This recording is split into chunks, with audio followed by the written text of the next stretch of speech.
শিবের ক্রোধে পুড়ে গিয়েছিল প্রেম। তারপর কি হলো জানো? শ্রী শ্রী মদন পূজা হলো প্রেম, সৌন্দর্য ও আকর্ষণের দেবতা মদন দেবীর আরাধনা।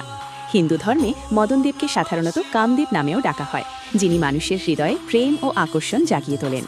মদন পূজা কি? মদন পূজা মূলত প্রেম, দাম্পত্য সুখ এবং সৌন্দর্যের আশীর্বাদ লাভের জন্য করা হয়। এই পূজায় ভক্তরা প্রার্থনা করেন যেন জীবনে ভালোবাসা, মিলন ও সুখ বজায় থাকে। পুরাণের কাহিনী।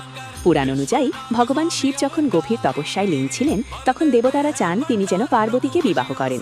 তখন মদনদেব শিবের তপস্যা ভঙ্গ করতে ফুলের বাণ নিক্ষেপ করেন। এতে শিব ক্রুদ্ধ হয়ে তৃতীয় নেত্রের আগুনে মদনদেবকে দগ্ধ করেন।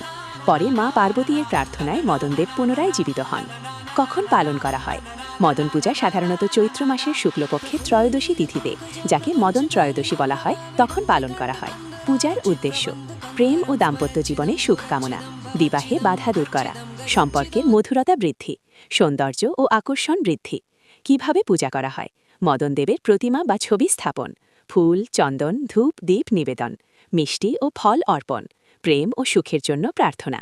সংক্ষেপে, শ্রী শ্রী মদন পূজা হল ভালোবাসা ও সম্পর্কের শুভ শক্তিকে আহ্বান করার একটি পবিত্র উপাসনা।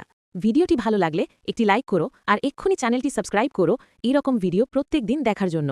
ধন্যবাদ।